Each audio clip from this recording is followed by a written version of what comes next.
Take a look at these ruins. Doesn't seem like much, does it? But what if I told you these crumbling walls were once the pressure point where two empires leaned hard into each other?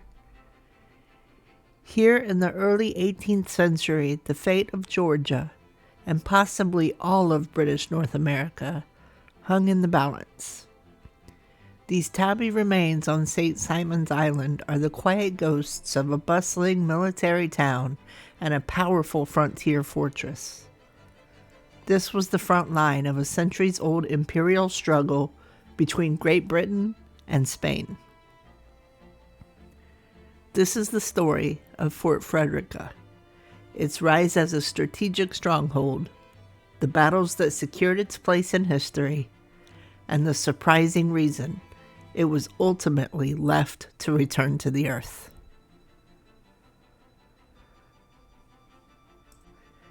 Let's set the scene. It's the early 1700s, and the southeastern corner of North America is a patchwork of ambition and anxiety. To the north, British South Carolina is thriving. To the south, Spanish Florida has been firmly entrenched for centuries. Between them lies a vast, disputed territory both empires want, but neither fully controls. This contested zone was often called the Debatable Land, and it was about to become the stage for a critical chapter in American history. Enter James Edward Oglethorpe, British general, member of a parliament, and social reformer. Oglethorpe envisioned a new colony where Britain's worthy poor, including many trapped in debtors' prisons, could build new lives. In 1732, he secured a royal charter to establish the colony of Georgia, named for King George II. But Georgia wasn't just a humanitarian experiment. It also had a military mission to serve as a living buffer between British Carolina and Spanish Florida. After founding Savannah in 1733, Oglethorpe turned his attention south. In March of 1736, settlers arrived on St. Simon's Island to build a fortified town.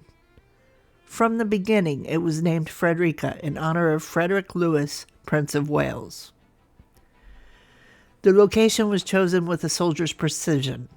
The town sat on a sharp bend of the Frederica River, giving defenders complete control over ship traffic moving inland from the coast. Just 75 miles north of Spanish St. Augustine, this was Britain drawing a very deliberate line in the sand. Construction began immediately. Settlers carved a fortified town out of marsh and wilderness, fully aware that a Spanish attack could come at any time.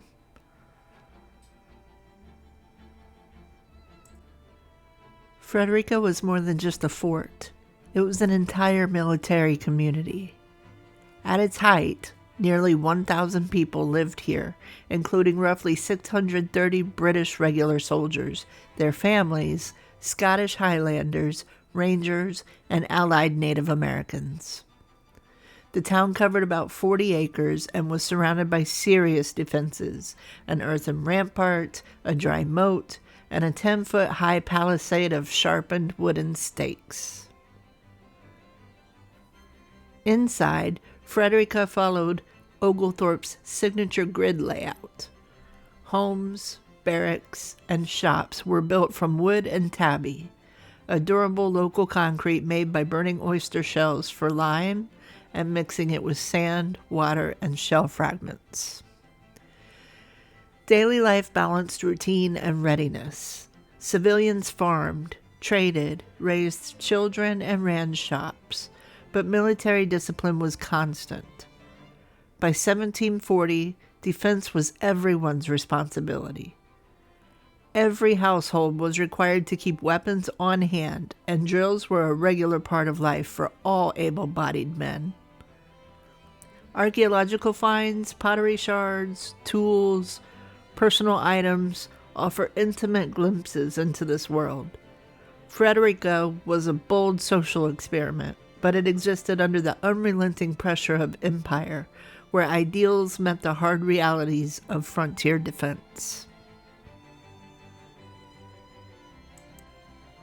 That tension finally erupted in 1739 with the outbreak of the War of Jenkins Ear. Fort Frederica suddenly found itself on the front line. Oglethorpe used it as his base for a daring, though ultimately unsuccessful, attack on Spanish St. Augustine in 1740. That failed assault ensured the Spanish response would be decisive. In July of 1742, Spanish Florida's governor de Montillano launched a major invasion. A fleet carrying more than 2,000 soldiers and sailors appeared off the coast of St. Simon's Island. Oglethorpe, with only 650 to 900 men, regulars, militia, Highlanders, and native allies, was vastly outnumbered. The Spanish landed and occupied the smaller Fort St. Simon's at the southern end of the island. Oglethorpe had anticipated this, spiking the fort's cannons and withdrawing his forces north to the stronger Fort Frederica. The Spanish began advancing along the island's narrow military road. On the morning of July 7th, the first clash occurred at Gully Hole Creek, where a Spanish scouting party walked directly into an ambush and was driven back into the woods. Later that same day came the encounter that would define the campaign. Expecting another advance, Oglethorpe concealed a small but elite force, primarily Scottish Highlanders, in dense brush beside a swampy marsh the road had to cross. When a column of Spanish grenadiers entered the clearing, the hidden British troops unleashed a sudden, concentrated volley. The effect was immediate chaos. Trapped, exposed, and unsure of the enemy's size, the Spanish broke and retreated. Casualty numbers remained disputed. Spanish accounts minimized their losses, while British reports claimed dozens, but the psychological impact was undeniable. The marsh ran red enough to earn a name that still echoes through history: the Battle of Bloody Marsh. Oglethorpe wasn't finished. Using a released prisoner to plant false intelligence, he convinced Montillano that large British reinforcements were imminent.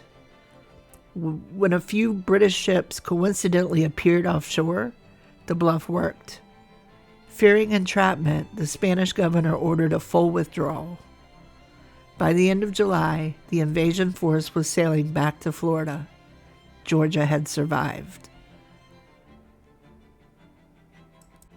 Ironically, Fort Frederica's greatest victory sealed its fate. With the Spanish threat neutralized, the fort's primary purpose vanished. Oglethorpe returned to England in 1743 and never came back. The 1748 peace treaty between Britain and Spain formally ended hostilities, and in 1749 Oglethorpe's regiment was disbanded.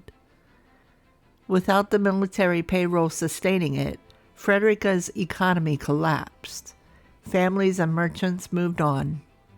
The final blow came not from enemy fire, but from accident. In 1758, a devastating fire swept through the town, destroying most remaining structures and leaving only tabby shells behind. By the 1760s, Frederica was largely abandoned.